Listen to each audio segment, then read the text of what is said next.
जय हिंद दोस्तों। आज हम देखते हैं 1971 का युद्ध और पाकिस्तान इंडिया के बीच में कैसे हुआ था। इस वीडियो को अगर पाकिस्तान चाइना हो तो इस वीडियो को ना देखें, इंडिया है तो जरूर देखें इस वीडियो को, ताकि हर बच्चे को समझ में आए कि कैसा है इंडिया और पाकिस्तान का युद्ध कैसे हुआ था। इस वीडियो को जरूर इंडिया है तो देखना चाहिए। देखते हैं पाकिस्तान। पाकिस्तान ने क्या किया, ये पश्चिमी पाकिस्तान था और ये पूर्वी पाकिस्तान जो आज बांग्लादेश के नाम से जाना जाता है, ये पूर्वी पाकिस्तान था इधर, और ये पश्चिमी पाकिस्तान था। तो ऐसा हुआ, पहले ये पूरा एक ही देश था, पाकिस्तान था। वो पश्चिमी पाकिस्तान था, ये पूर्वी पाकिस्तान था। लेकिन रीजन क्या हुआ, पश्चिमी पाकिस्तान वाले लोग ये पूर्वी पाकिस्तान वाले लोगों को अच्छा नहीं कहते थे, अच्छा देखते नहीं थे। काले हो, भुजंड हो, तुम्हारी बुद्धि नहीं है, जवार हो, जट हो, ऐसे बोलते थे पूर्वी पाकिस्तान वाले को। लेकिन क्या हुआ, ये इस वीडियो में देखेंगे, दो सैनिक मिलकर 93,000 सैनिकों को आत्मसमर्पण करवाया था, जो हमारे गिनीज बुक में नाम भी रिकॉर्ड है 1971 की। अब ये पूर्वी पाकिस्तान है, ये वाला जो अभी प्रेजेंट टाइम में बांग्लादेश है, पूर्वी पाकिस्तान था, और ये पश्चिमी पाकिस्तान था। तो इधर ये अच्छा बड़ा भला बुरा कहते थे, इधर के लोग तुम काले हो, ऐसे बोलते थे। लेकिन रीजन क्या हुआ, जब 1970 में शेख मुजीब उर रहमान ने वहां का प्रधानमंत्री का पीएम का चुनाव जीत लिया, पश्चिमी पाकिस्तान का। कितने में जीता, 1970। शेख मुजीब उर रहमान ने इसको पाकिस्तान का, यानी इधर का भी पाकिस्तान, इधर का भी पाकिस्तान, जो आज बांग्लादेश के नाम से जाना जाता है, पीएम का चुनाव जीत लिया। और जीतने के बाद क्या किए, ये पाकिस्तान वाले उसको सब, यानी जो जीतने का प्रमाण होता है वो प्रमाण नहीं दे रहे थे। फिर ऐसा हुआ तो शेख रहमान ने क्या किया, वहां पे भाषण दिए 7 मार्च 1971 को। 7 मार्च 1971 को भाषण दिया, और वहां पे भाषण देने में बोला कि हम ये पूर्वी पाकिस्तान को एक नया देश बनाएंगे जो बांग्लादेश होगा। जब इतना पश्चिमी पाकिस्तान वाले ने देखा कि ये सब बोला है रहमान, तो तुरंत यहाँ 25 मार्च को रहमान को पश्चिमी पाकिस्तान में अरेस्ट करके उसकी आर्मी उसको बंदी बना दिया। बंदी बनाने के बाद भयानक इधर से आते थे इंडियन, वो इधर से आके पूर्वी पाकिस्तान में भगदड़ अत्याचार किया। इतना भयानक अत्याचार किया, अगर कि हम वो वीडियो यूट्यूब में दिखा देना, मेरे पास डिजिटल का बोर्ड नहीं है ना, उसमें इमेज के साथ मैं वीडियो को बनाता। अगर उसको हम दिखा देना यूट्यूब में तो यूट्यूब हमारे ऊपर क्लेम करेगा। अब इधर से आके ये इधर पूर्वी पाकिस्तान में इतना भयानक जुल्म किया कि किसका कोई अंदाज नहीं। 30 लाख लोगों को कटवा दिया, 30 लाख लोगों को, और 4 लाख महिलाओं का और लड़कियों का रेप कर दिया। 4 लाख, बताओ भैया, इतनी ये निंदनीय है कि अपने ही देश को 30 लाख लोगों का मर्डर करवा दिया, और 4 लाख लोगों का, 4 लाख महिलाओं का बलात्कार करवा दिया। ये पश्चिमी पाकिस्तानी वाले, पूर्वी पाकिस्तान में ये इंडियन आर्मी को इधर से ये पाकिस्तानी आर्मी आई इधर से, और पूर्वी पाकिस्तान में इतना भयानक अत्याचार किए, 30 लाख लोगों को कटवा दिया। 30 लाख लोगों को कटवाने के बाद 4 लाख महिला और लड़कियों का रेप किया वहां पे, और ऐसा रेप किया कि जिसका कोई बात नहीं। अब रेप करने के बाद यहाँ भयानक अत्याचार होने लगा। ये जो बांग्लादेश आज नाम जानते हो, नया प्रेजेंट टाइम में बांग्लादेश के नाम से जाना जाता है, लेकिन ये उस समय पूर्वी पाकिस्तान था। यहाँ 30 लाख लोगों को कटवा दिया और 4 लाख लोगों का रेप करवा दिया। अब रीजन क्या हुआ कि जब यहाँ पे 7 मार्च को अपने शेख मुजीब उर रहमान ने भाषण दिया था कि हम बांग्लादेश बनाएंगे, तो उस भाषण के दौरान एक मुक्ति वाहिनी यानी विरोध ग्रुप तैयार हो गया था। मुक्ति वाहिनी ग्रुप तैयार हो गया था इधर लिखे हैं कहीं, ये मुक्ति वाहिनी एक ग्रुप तैयार हो गया और उसमें झगड़ा होने लगा। ये पश्चिमी पाकिस्तान वाले इधर से आते थे और इधर बांग्लादेश जो आज नाम जाते पूर्वी पाकिस्तान में इतना भयानक जुल्म किया कि जिसका अगर हम यूट्यूब में वीडियो दिखा देना तो यूट्यूब हम पर क्लेम कर देगा। अब ये यहाँ पे जब ये जुल्म करने लगा कि तो यहाँ पे इधर के पूर्वी पाकिस्तान के 10 लाख लोग यहाँ इंडिया आ गए इधर, और इंदिरा गांधी से बोले भैया हमको बचाओ। 10 लाख लोग शरण आ गए इंडिया में, पूर्वी पाकिस्तान से भाग के 10 लाख लोग इंडिया में आ गए। अब इंदिरा गांधी ने फील्ड मार्शल मानेक शाह से बोला, इंदिरा गांधी फील्ड मार्शल मानेक शाह बोले, इंदिरा गांधी बोली कि अभी तुम हमला करो, मैं बोल रही हूँ अभी हमला करो, लेकिन वो बोले कि अभी हम हमला नहीं कर सकते। जनरल मानेक शाह ने अभी हम हमला नहीं कर सकते क्योंकि अप्रैल और नवंबर बारिश का महीना सर पे हम कैसे कर सकते हैं, यानी मार्च और जून के महीने में बारिश होती है तो अभी हम कैसे युद्ध कर सकते हैं। और उन्होंने उदाहरण भी दिया था कि यहाँ सिकंदर की फौज आई थी हाथी के साथ और वो वहाँ फंस गई थी, कीचड़ में फंस गई थी। अगर हम यहाँ पे हमला कर देंगे इस साइड यहाँ पे, तो ये इधर पूरा एरिया रहेगा सूखा, इधर चीन दोनों तरफ से सूखा रहेगा, तो भैया ये हमको तो तबाह कर देंगे, मारेंगे। अब सबसे पक्की बात बोलूं तो पाकिस्तान वालों को ये नहीं समझ में आता, पहले अपने नक्शा देखिए।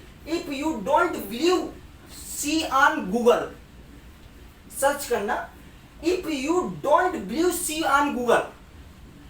कैसा नक्शा, नाराज नहीं होना भाई साहब, देख लेना नक्शा अपना कैसा है, बाद में देखना। और ये लोग खुद पाकिस्तान बोलते हैं कि इंडिया के लोग खराब है, इंडिया के लोग खराब है, इंडियन की आर्मी खराब है, इंडिया की आर्मी क्या कर सकती है। देख भैया अब तुमको बता रहे हैं 1971 का युद्ध है।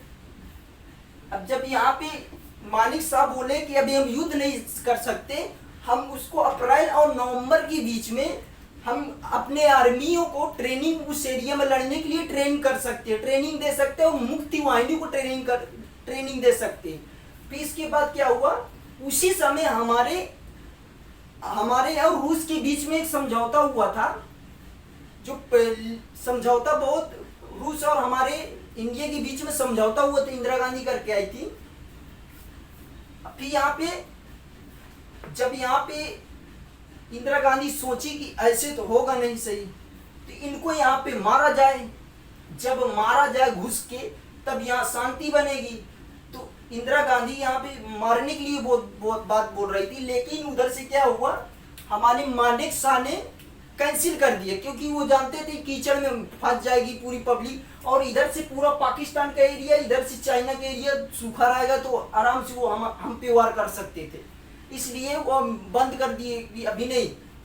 लेकिन रीजन क्या हुआ, इधर अफेंसी में बहुत थे, इधर इस साइड अफेंसी थे, यानी बहुत भगदड़ अपना इंडियन आर्मी और नेवी वो भी इधर लगा दिए इस साइड। और इधर डिफेंसी लुंगे वाले में चांदपुरी मेजर साहब की ड्यूटी थी, और वहां पे क्या किए, लुंगे वाले में सिर्फ 120 जवान थे। जब इनको पाकिस्तानियों वालों को पता लगी कि सिर्फ लुंगे वाले में 120 जवान है, वहां पे जाके मारते हैं। लुंगे वाले में 20 जवान, इधर डिफेंसिव में, इधर अफेंसिव, यानी इधर ज्यादा है इधर कम है, तो हम कम की तरफ हमला कर देते। पाकिस्तान इधर से आके लुंगे वाला में वार करने के लिए सोच लिया, एंट्री मार दिया रात में। और यहाँ पे फिर जाके अपने जनरल साहब बोले उनको कि चांदपुरी मेजर साहब से कि भैया तुम पीछे आ जाओ, हम तुमको ये नहीं बोलते कि तुम हिम्मत नहीं है तुम्हारे में, नो डाउट, इसमें नो डाउट है, क्योंकि तुम वो 2800 फौज और भारी ट्रंक और LMG मशीन जो होती मशीन गन मशीन सब लेके आया था। कौन? ब्रिगेडियर तारिक मीर ने, पाकिस्तान का बताओ भैया, ब्रिगेडियर तारिक मीर ने 2800 फौज, 120 जवानों को मारने के लिए 2800 फौज, टैंक, ये जो मशीन होती है मारने वाली, बम उड़ाने वाली, सब लेके आया था। भैया इतना डर रहा था ये, बताओ 120 आदमी को मारने के लिए 2800 फौज की जरूरत थी। एंट्री मार दिया रात में। जब रात में यहाँ एंट्री मांगा, चांदपुरी मेजर साहब बोले हम लड़ेंगे, हम नहीं हटेंगे। चांदपुरी मेजर साहब भैया सिख, अब ये बात भी हो सकती है, चीटी कितनी भी तादाद में ज्यादा हो जाए लेकिन वो गन्ने को घसीट के नहीं ले जा सकती। अब चांदपुरी मेजर साहब सिख, कोई कहाँ बात मान सकती है, सकते। चांदपुरी मेजर साहब बोले, अब यहाँ पे वो चांदपुरी मेजर साहब अपने की आर्मियों को सेट करने लगे। यहाँ पे बालू के गड्ढे बनाते, उसमें सेट करने 2 किलोमीटर के एरिया में अपने 120 सैनिकों को इधर उधर फैला दिए गड्ढे बना के। अब भैया पक्का चांदपुरी मेजर साहब सिख थे। अब भैया मालूम है शायर भी है एक, शेर हो तो गीदड़ हो तो शेर लड़ा हुआ, चिड़िया हो तो बाज लड़ा हुआ, एक हो तो 1.25 लाख में लड़ा हुआ, जब गोविंद सिंह नाम रखा हुआ। अब ये यहाँ पे लूगे वाले में एंट्री कर दिए रात में।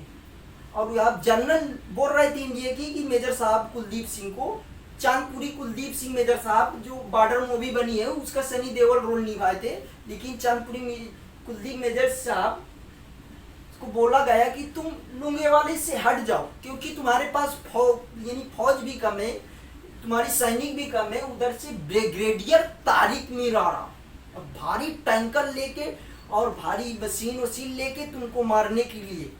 लेकिन चांदपुरी मेजर साहब नहीं हटे, अपनी जिद में अड़े थे।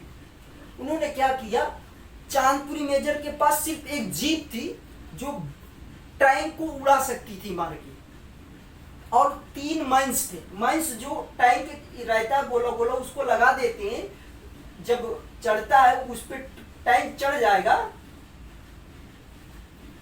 जाएगा तो ब्लास्ट हो जाएगा टैंक।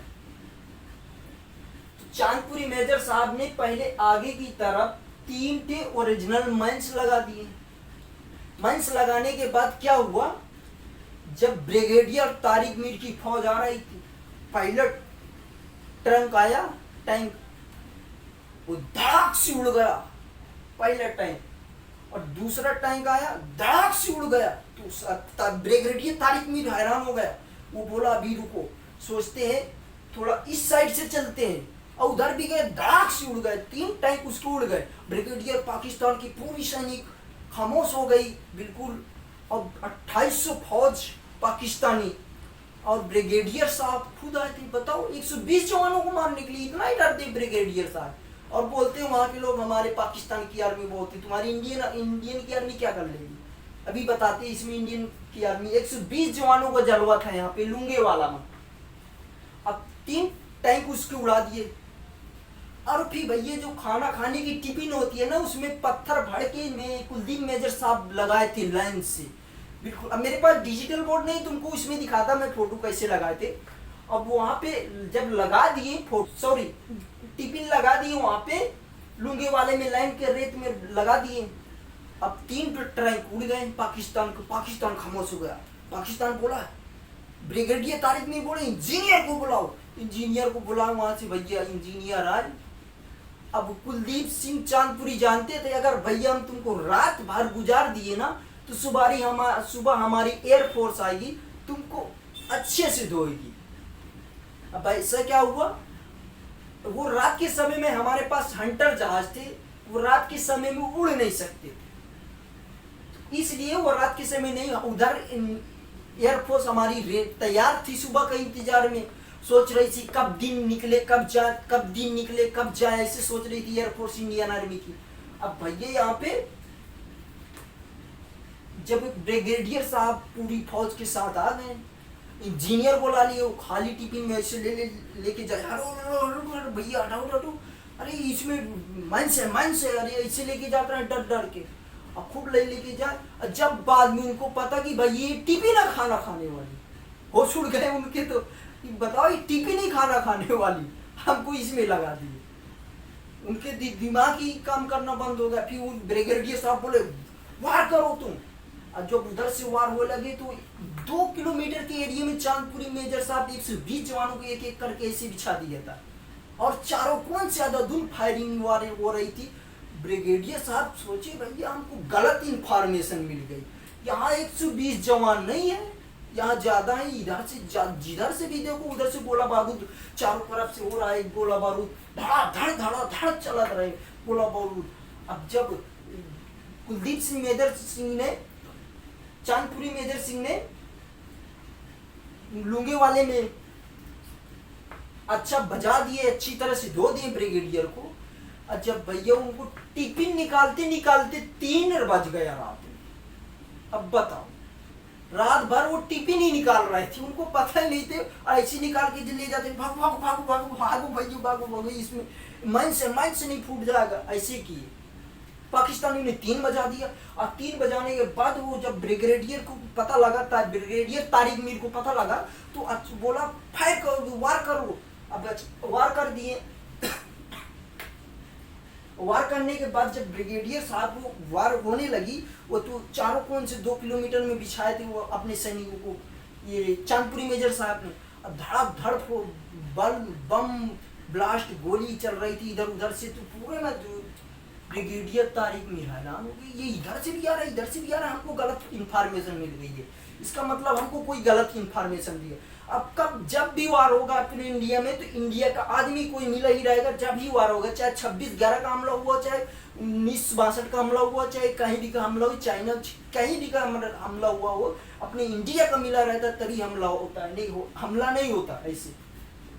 अब यहाँ पे पश्चिमी पाकिस्तान ब्रिगेडियर साहब जब सुबह हुआ तो हंटर जहाज आई, अपनी एयरफोर्स आई, तबाह कर दी, थुथु फोड़ दी ट्रेन के, अब मार जीप का वो बना दिया। मेजर साहब भी वो अजीब से आदमी, बच्चा है अपना, उसको आराम से मारना चाहिए। मेजर साहब भी मार उड़ा डाले। मेजर साहब भी उनको अच्छी तरह से धोए, जैसे धोबी नहीं कपड़ा से धोता वैसे धोए। अब जो बचा कुचा वो सुबह आया, एयरफोर्स हमारा मार के उड़ा दिया। अब भैया वो सोचे, ये फील्ड मानिक शाह ने, इंडिया के जर्नल थे, अब ये सोचे भैया कि अब हम लोग पर, हम सोच ही रहे थे युद्ध करने के लिए इन पे, यानी पश्चिमी पाकिस्तानों पर, लेकिन ये अपने तरफ से युद्ध कर दिया। अब ये अपने तरफ से युद्ध कर दिया, अब हमारे पास विश्व का दबाव भी नहीं आएगा। अब ये यहाँ पे जब लुंगे वाले ने धो दी, ब्रिगेडियर साहब कहा भागो भैया, नहीं ये तो मार डालेंगे।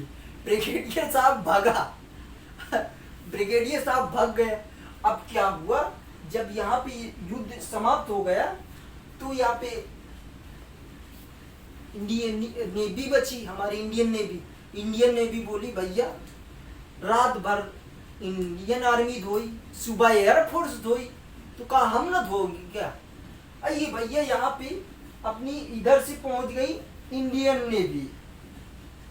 कराची में इतना बुरा बम ब्लास्ट किया, इतना बुरा बम ब्लास्ट किया कि हाल न पूछो, कई दिन तक तो कराची में आग लगी थी। अब देखो 3 दिसंबर को युद्ध चालू हुआ, 3 दिसंबर को, यहाँ 3 दिसंबर को, 4 दिसंबर को चांदपुरी मेजर साहब और एयरफोर्स अपनी धो दी। अब 5 दिसंबर को यहाँ नेवी पहुंच गई कराची। अब कराची में पहुंच गई तो बलूचिस्तान का तहस नहस कर दिया कराची को। और कराची से जो लोग थे छुप के भाग के बंदरगाह में पहुंच गए, लुक के भाग के बंदरगाह में पहुंच गए। भैया जान रही तो फिर सब आज मिली, और नहीं तो कहाँ मिलेगा। अब ये बलूचिस्तान से बंदरगाह भाग के, बताओ एक स्टेट छोड़ के भाग गए भैया। तुम्हारा पश्चिमी पाकिस्तान, ये पूर्वी पाकिस्तान था, तुम्हारा एक स्टेट ही तो था, जिसे हमारा उत्तर प्रदेश, महाराष्ट्र, बिहार, ऐसे एक ही तो स्टेट था। तुमको क्या इसमें वो करना था। इतना भयानक विद्रोह कर दिए कि अगर यूट्यूब पे हम वो वीडियो दिखा देंगे तो यूट्यूब हमारा हम पे क्लेम करेगा। जब ये यहाँ पे कराची में धो दिया भैया, इंडियन पाकिस्तान की नेवी जहाँ दिखे बस पूछे भैया ये किसकी है, कहे पाकिस्तान का, तो बस इंडियन नेवी उसको धड़ाम से उड़ा देती थी, जैसे फुटबॉल गेंदा ऐसे उछले वैसे मार रही थी, पूरा तहस नहस कर दिया। अब भैया पाकिस्तान की दिन में दिन अपने वो बर्बाद हो रहे थे पाकिस्तान, और इंडियन आर्मी का माहौल अच्छा था, वो लड़ रहे थे। लोंगेवाले में सिर्फ 2 फौजी मरे थे और 120 जवानों ने मिलकर 2800 फौजी पाकिस्तानियों को खदेड़ दिया। अब भी जब भी पाकिस्तान वो भागने लगी, पाकिस्तानी ने सोचा कि भैया अब पीएनएस गाजी को भेज दिया इधर अरब सागर की होते हुए, और ये यहाँ पे विक्रांत को मारने के लिए। विक्रांत कहाँ खड़ा था? ये बंगाल की खाड़ी में विक्रांत खड़ा था, ये बंगाल की खाड़ी में, ये यहाँ पे आईएनएस विक्रांत भारत का बहुत साउथ एरिया का बहुत बड़ा जहाज था। आप समझ सकते हो, उसमें से लड़ाकू विमान उड़ रहे थे। आईएनएस विक्रांत भारत का बहुत बड़ा जहाज था, उसमें से लड़ाकू विमान उड़ रहे थे। तो पाकिस्तान सोचा भैया हम पीएनएस गाजी को भेज के इधर अरब सागर की ओर के विक्रांत को तहस नहस कर। अब जब ये खबर पहुंची तो इंडिया में, तो इंडिया वाले सोचे कि भैया अगर ये विक्रांत वाकई में अगर डूब जाता तो उस समय हमें युद्ध जीतने में बहुत प्रॉब्लम होती, युद्ध नहीं जीत पाते। आईएनएस विक्रांत इतना बड़ा साउथ एरिया का जहाज है कि आप विश्वास नहीं कर सकते, इसमें से लड़ाकू विमान उड़ते हैं। डिजिटल बोर्ड में ही नहीं तुमको इमेज में दिखाता, फिर भी प्रयास करूंगा ये फोटो पीडीएफ बना के डिस्क्रिप्शन में दे दूंगा। अब यहाँ इधर से चल दी गाजी पनडुब्बी अमेरिका से जो खरीदी गई थी पीएनएस गाजी, पाकिस्तान की पीएनएस गाजी इधर से चल दी अरब सागर के होते हुए। सोचा कि विक्रांत को मार दें। अब भैया यहाँ पे विक्रांत खड़ा था बंगाल की खाड़ी में। अभी कैसे हुआ, यहाँ पे मुक्ति वाहिनी अंदर घुस के मार रही थी, इनका मुक्ति वाहिनी अपना काम कर रही थी, और ऊपर इधर से हमारी इंडियन आर्मी कर रही थी अगल बगल से, और ऊपर से एयरफोर्स कर रही थी, इनको धो रही थी, ढूंढ ढूंढ गोलियां मारते थे। कहाँ बैठे साली पाकिस्तानी, पश्चिमी पाकिस्तान वाले आर्मियों को ढूंढ ढूंढ इतना भयानक जुल्म किए थे कि बाप के सामने रेप करते थे और मार के बाप को भी कहते थे कि तू भी रेप कर, यानी मानवता पूरे खत्म कर दिए थे, ऐसे किए थे। जब यहाँ से ये पीएनएस गाजी चल दी इधर से अरब सागर के होते हुए, तो भैया इंडिया वाले इनका तो दिमाग देखो, इन्होंने कहा भैया हम क्यों ना विशाखापट्टनम में जो राजपूत खड़ा है हमारा आईएनएस राजपूत जो खड़ा है वो पीएनएस गाजी यानी पीएनएस गाजी को डुबा सकता था हमारे के। लेकिन प्रॉब्लम क्या थी, उसके इंजन में खराबी थी, इसलिए वो रिपेयरिंग हो रही थी। रिपेयरिंग होती है, वो विशाखापट्टनम में खड़ा था। ऐसा करते हैं भैया हम पीएनएस गाजी को क्यों ना हम विशाखापट्टनम बुलाएं। तो कहे हाँ आ जाएगा, ले हमको मार दो, ऐसे बोलेगा पीएनएस गाजी, वो आओ हमको मार दो, ऐसे वहां के अधिकारी लोग बोले। कहे नहीं रुको हम बताते हैं। यहाँ पे विक्रांत के जितने भी अधिकारी थे उनको पता था कि कोई तो इनका सपोर्ट कर रहा पाकिस्तानियों का। अब जब जितने भी यहाँ पे अधिकारी थे आईएनएस विक्रांत के जितने भी अधिकारी थे उनको बोले अपने अपने घर में फोन लगाओ कि आईएनएस विक्रांत विशाखापट्टनम नहीं आ रहा, बहुत बड़ा छुट्टी, खाना पीना अच्छा बनाओ, पूरी सब्जी बनाओ अच्छे से, हमारा खाएंगे रुकेंगे, अब युद्ध नहीं करेंगे। अब यहाँ विशाखापट्टनम ऐसे बोलती है।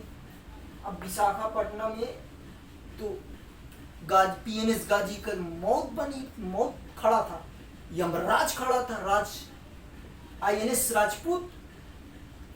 अब भैया जब यहाँ पे इधर से जब फोन लगवा दिए और मछुआरों को हटा दिए, विशाखा हट जाओ यहाँ बहुत बड़ा जहाज आने वाला है, इतना बड़ा जहाज आने वाला है कि कोई बात नहीं, विक्रांत आने वाला, आईएनएस विक्रांत आने वाला विशाखापट्टनम में आईएनएस विक्रांत आने वाला। जब यहाँ आईएनएस विक्रांत यहाँ विशाखापट्टनम में, इसको आईएनएस विक्रांत को थोड़ा सेफ्टी से रखे रहे, और विशाखापट्टनम में क्या खड़ा था, पीएनएस गाजी की मौत, आईएनएस राजपूत खड़ा था।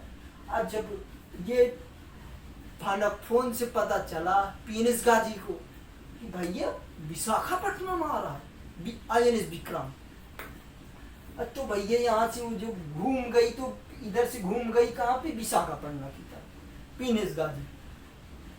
तो वहां पे खड़ा था आईएनएस राजपूत, और पनडुब्बी आने की ही पहले जब देखी आ रही, धड़ाक से मार, धड़ाक से उसकी पीएनएस गाजी जब लगा एक मारा, फिर दो मारा, तो तीसरा मार दिया, पीएनएस गाजी डूब गई।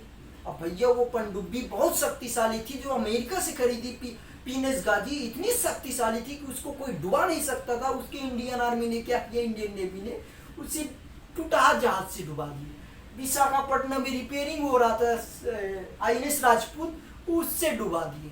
बताओ, अब इंडियन आर्मी का 7वें आसमान पे हो रहा था माहौल। अब पाकिस्तान दिन में दिन टूट रहे थे, दिन में दिन बर्बाद हो रहे थे। पाकिस्तान सोचे कि अब हम युद्ध नहीं जीत पाएंगे, तो पाकिस्तान ने फोन लगाया किसको, अमेरिका को। अमेरिका हमारे खिलाफ था उस समय, अमेरिका को फोन लगाया। अमेरिका यूएससी ने आवाज उठा दिया कि भाई भारत पाकिस्तान वाले को मार रहा है। देख लो, हम भैया बांग्लादेश की भलाई सोचते थे, अरे पाकिस्तानी क्या बोल रहे हैं। हम सोच रहे थे बांग्लादेश को भाई यानी इनको ना कुछ तकलीफ हो, लेकिन पाकिस्तान ऐसा सोचा। अमेरिका में यूनो में एक वीटो करके आता है, तो हमारा उस समय रूस साथ दिया था। रूस हमारा जब यहाँ पे समझौता हो गया था, रूस और हमारा भारत का समझौता हुआ था कि भैया समझौता के हिसाब से मान हुआ था, तो इंदिरा गांधी समझौता करके आई थी। अब यहाँ पे जब अमेरिका मुद्रा उठा दिया, एक वीटो करके आता है, इसमें 5 देशों पर प्राप्त वीटो, उसको हम अलग टॉपिक पे बनाएंगे उसकी वीडियो। आप इसमें देखो, वीटो वो चीज होती है, अगर 100 लोग हैं और कोई एक वीटो मार दिए तो 100 लोग कैंसिल। वीटो का मतलब ये होता है, वीटो का पावर बहुत होता है। अगर वो 80 लोग एक तरफ खड़े हैं, एक लोग वीटो लेके खड़ा है, अगर वो वीटो वाला कैंसिल मार दिए तो उनका काम खत्म। वो वीटो वाले का मानने होता है। कहे भैया हमको पता है, रूस बोला कि कौन गलत कर रहा कौन सही कर रहा है, भारत जो कर रहा वो सही कर रहा। अब यहाँ पे वीटो मार दिया, अब अमेरिका भी खिसिया गया। अब अमेरिका अपना इधर से कैंसिल हो गया, वीटो का युग ने भी कैंसिल हो गया। अब भैया हम क्या करें, तो कहे भैया तुम्हें मदद करो अमेरिका। और इंग्लैंड अपना ईगल बेड़ा भेज दिया मारने के लिए। और जब इंग्लैंड ईगल बेड़ा भेज दिया इधर से आईएनएस विक्रांत को मारने के लिए, तो भैया यहाँ पे इंदिरा गांधी बोली गई भैंस पानी में। तो इंदिरा गांधी बैठ के सोच रही थी, और सोचने के बाद क्या हुआ, इंदिरा गांधी की याद, हाँ भैया अब रूस से समझौता करके आए थे ना, जब अमेरिका पाकिस्तान का साथ दे सकता है तो हमारा रूस क्यों नहीं साथ देगा। रूस के पास गए भैया अब हमका बचाओ। अब रूस का क्यों टेंशन कर रहा है, हमन ना कौन मारता है तुमको। रूस वो अपना 40वां बेड़ा भेज दिया, यानी अमेरिका अपना 7वां बेड़ा भेज दिया, रूस अपना हमारे तरफ से 40वां बेड़ा भेज दिया।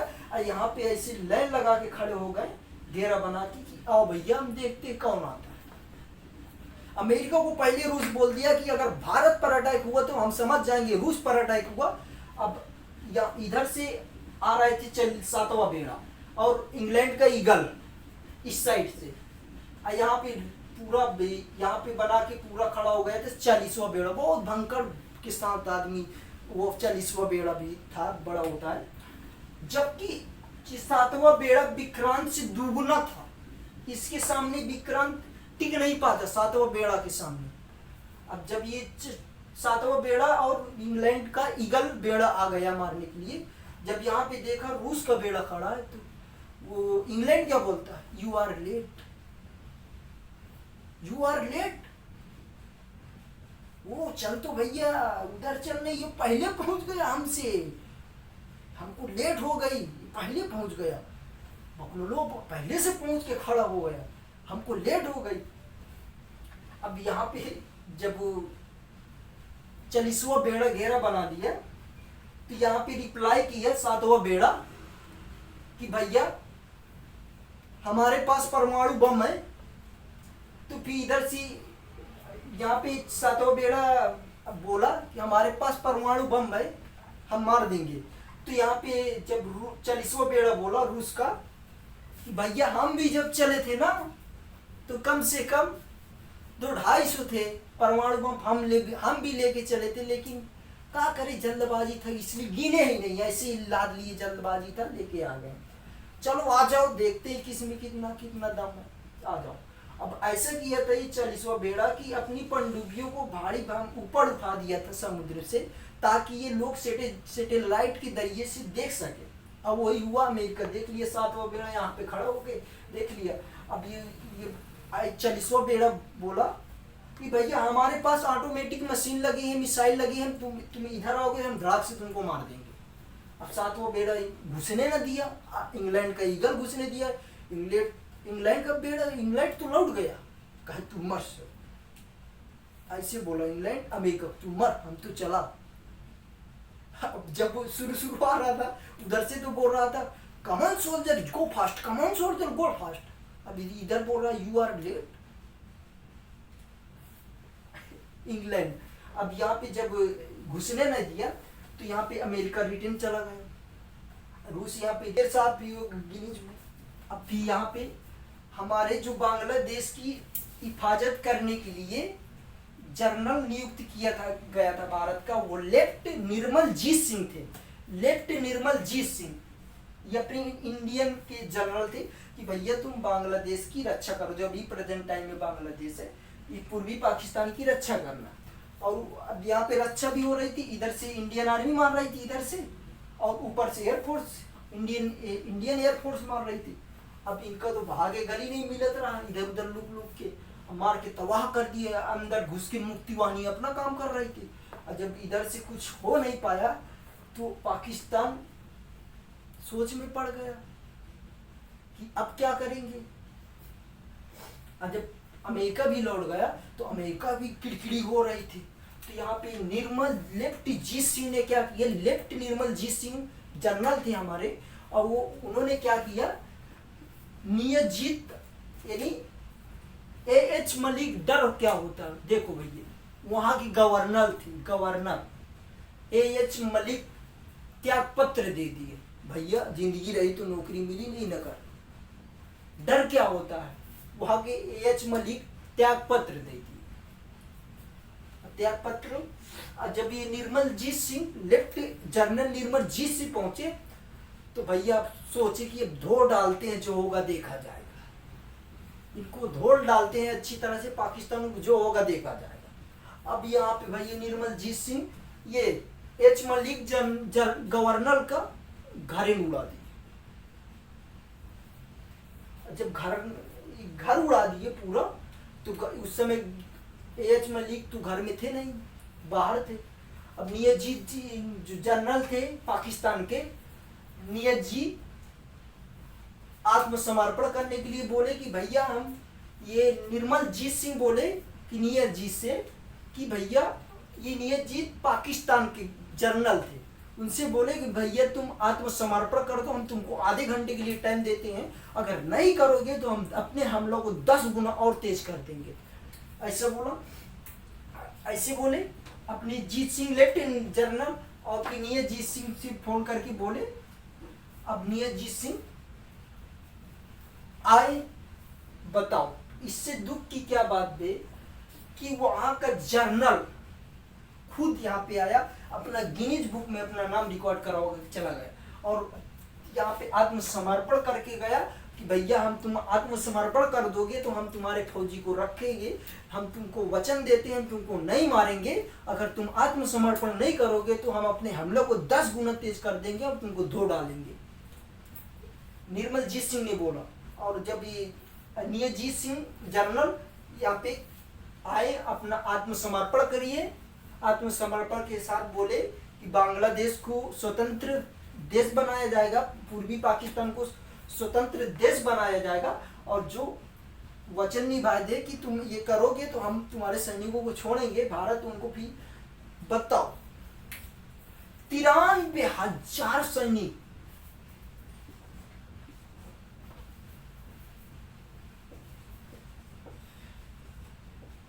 93,000 सैनिक आत्मसमर्पण किए थे। बोले भैया लो, हम बे अपना ये स्टार उतार के फेंक दिए, बंदूक दे दिए, बेल्ट उतार के फेंक दिए, जहाँ लेके चलना चलो भैया, जहाँ कितना मारना है मारो। फिर उन्हें क्या किया, वो 93,000 सैनिकों को, पाकिस्तानी आर्मियों को जेल में डाल दिए, बंद कर दिए और फिर बाद में छोड़ भी दिए। अगर हम चाहते तो ये पश्चिमी पाकिस्तान को भी उनके 93,000 सैनिकों के अड़िया के बोल देते थे कि भैया पूर्व पश्चिमी पाकिस्तान खाली करो, अगर हम चाहते। लेकिन फिर भी हम भारत के लोग इतना वो नहीं है, उसमें इंसानियत दिखाई भारत के लोगों ने और पाकिस्तान को उन 93,000 सैनिकों को छोड़ दिया। और जब सैनिकों को छोड़ दिए तो बोले भैया तुम जो मरे हैं लुंगेवाला में, इनकी डेड बॉडी तो उठा के ले जाओ, ये बांग्लादेश में जो मरे इनकी डेड बॉडी उठा के ले जाओ, भैया हम गोली नहीं चलाएंगे। तुम बहुत मारते हो, रेगिस्तान का कब्रिस्तान बना डाला। अरे भैया पहले हम युद्ध करने आए थे कि तुम आए थे? पहले तो तुम युद्ध करने आए थे ना, रेगिस्तान को बोल रहे कब्रिस्तान बता, पहले युद्ध करने यही आए थे। अब पहले युद्ध करने पठानकोट में राजपूत में आए, अचानक हमला कर दिए। क्या होता है जब ये गिनीज बुक में नाम आत्मसमर्पण करवा लिए तो 93,000 सैनिकों को जेल में डालने के बाद उनको छोड़ दिया गया और वो अपने पश्चिमी पाकिस्तान चले गए। लेकिन उसके बावजूद क्या होता है, इंडियन आर्मी धमकी देते हैं, कोई वीडियो देख लिए कि ये इंडियन आर्मी क्या कर लेगी। मैं एक दो कमेंट पढ़ा था पाकिस्तान का, मेरे वीडियो में नहीं आया था, शायद दूसरे वीडियो में आया था, उनमें कमेंट पढ़ा था कि तुम इंडियन आर्मी क्या कर लेगी, ऐसा बोलते हैं। देखो भैया तुम्हारी औकात यहाँ दिख रही है। इंडियन आर्मी 120 सैनिकों ने मिलकर 2800 सैनिकों को धूल चढ़ा दिया। अब पाकिस्तान भयानक तहस नहस हो गया। तहस नहस होने के बाद जब इस 93,000 सैनिकों को छोड़ दिया तो इधर से इंदिरा गांधी पहुंची यहाँ पे, अपना बांग्लादेश में स्टेटमेंट दे दी। बोला ढाका स्वतंत्र बांग्लादेश की राजधानी है। बांग्लादेश, इंदिरा गांधी अपना स्टेटमेंट दे दी, ढाका स्वतंत्र बांग्लादेश की राजधानी है, स्टेटमेंट दे दी। भैया देखो, अगर ये इन पश्चिमी पाकिस्तान वाले चाहते तो आत्मसमर्पण हो गए, होने पाए। गिनीज बुक में नाम, इतना बड़ा भयानक, कभी हार माना नहीं। 93,000 सैनिकों ने आत्मसमर्पण करके गए, अपनी डेड बॉडी भी नहीं उठा के लिए। उनके टैंक आज भी म्यूजियम में रखे हैं और उनको अगर यकीन हो तो वो, लेकिन पाकिस्तानी ने उसका पता है अंजाम क्या दिया। 26/11 Mumbai bomb blast, Amritsar bomb blast, ऐसे दिए हम। पुलवामा अटैक, उरी का अटैक, ऐसे हमको मिला है। कभी कारगिल युद्ध में अटैक।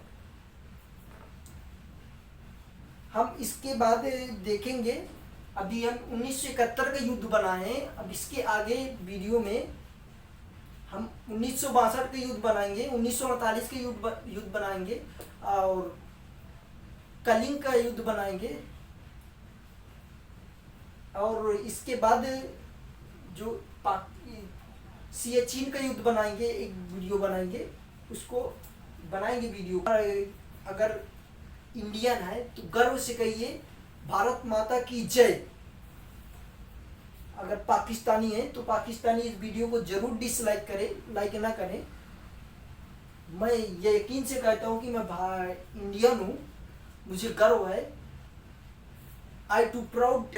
लेकिन आज की डेट में ये बांग्लादेश के व्यक्ति पाकिस्तान से आगे निकल गए। उनका जूट फेमस है, उनका मलमल का कपड़ा फेमस है, उनका ऑयल फेमस है और जहाज की रिपेयरिंग में बहुत आगे निकल गए ये हमारे बांग्लादेश के भाई लोग। लेकिन हमारे देश के पड़ोसियों को इंडियन इतना ख्याल करता है कि शेख रहमान जो ये बांग्लादेश के पीएम थे, आज भी उसकी लड़की शेख हसीना कमान संभाल रही है बांग्लादेश की। और वो जब एयरपोर्ट में आई थी मिलने के लिए तो हमारे नरेंद्र मोदी जी ने उनको एयरपोर्ट में रिसीव करने गए थे। देखो, हमारे इतना बड़ा प्रधानमंत्री और इतना बड़े छोटे देश की से मिलने गए थे। कोई एयरपोर्ट में मिलने जाता, कोई नहीं जाता, लेकिन हमारे प्रधानमंत्री देखो कैसे थे। अब इंडियन आर्मी पाकिस्तान की क्या सोचती है, पाकिस्तान की आर्मी क्या सोचती है कि इंडियन आर्मी कुछ नहीं कर पाएगी। अब भैया आज के समय तुम जानबो ना कर, आज के समय में तुमको दिमाग ही नहीं लगा। आपको पता है आज के समय में कौन बैठा है? मोदी जी।